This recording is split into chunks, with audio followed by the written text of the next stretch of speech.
The EQ and Dynamics channel strip plugin is based on the EQ and compressor sections of the XL9000K series console.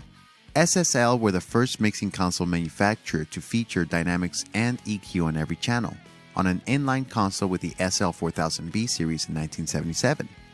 The plugin includes separate high and low pass filters, an independent compressor limiter and gate expander, a 4-band parametric equalizer which is assignable to the Dynamics sidechain, variable processing order, as well as input and output gain adjustments and phase inversion.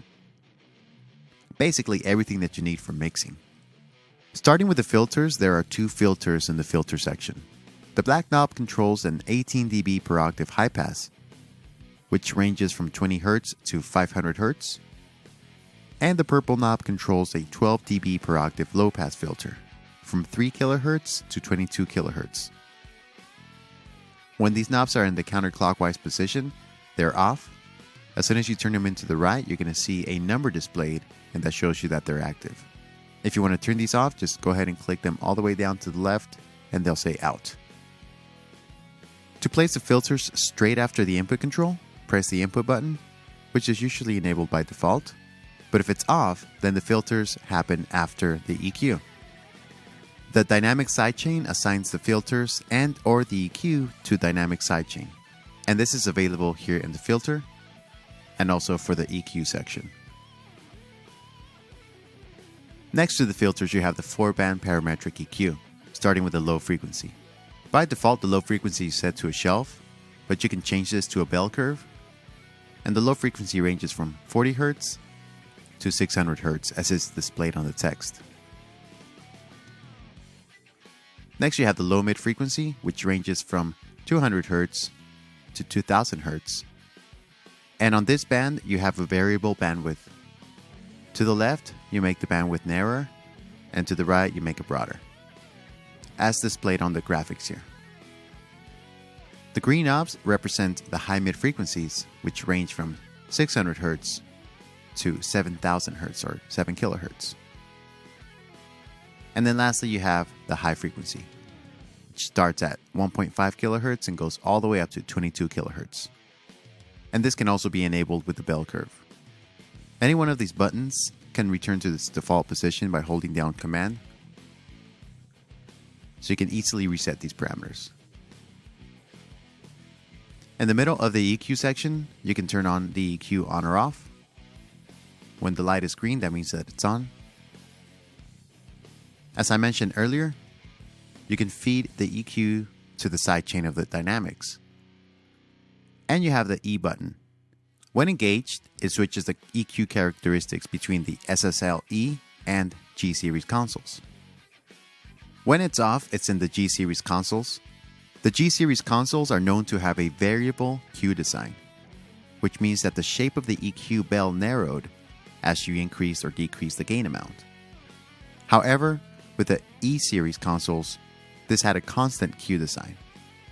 So the bell shape stayed the same as you increase or decrease the gain amount.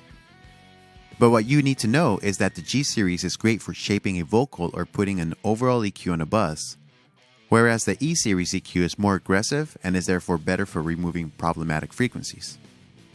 Down below you have the Dynamics section, which comprises a compressor limiter and then expander gate.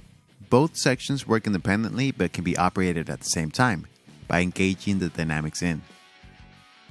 This is indicated by the yellow light. To the left you have a compressor, which you can switch from RMS signal detection to peak signal detection.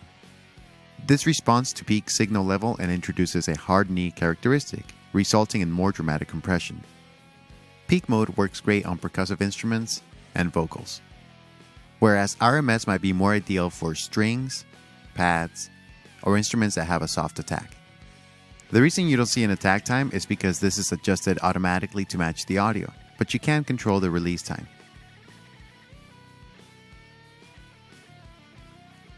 And if you need a faster attack, you can also activate the fast attack mode.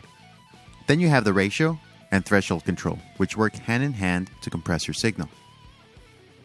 To activate the compressor, turn the ratio knob so that it's no longer 1:1. If you crank this up all the way, then it becomes the limiter. And using the threshold has two functions. applying gain reduction, and applying gain makeup, which is automatically built into the circuit. To the right is the gate expander.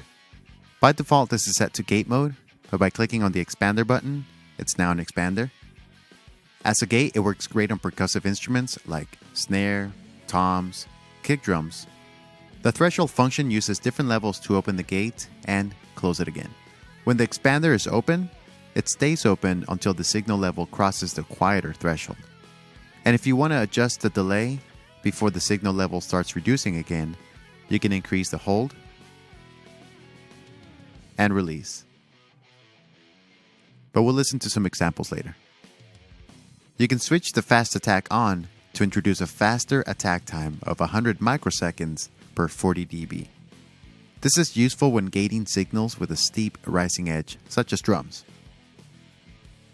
In the center section of the dynamics, you have the pre-EQ, which puts the dynamics before the EQ. And lastly, you have your input and output gain controls,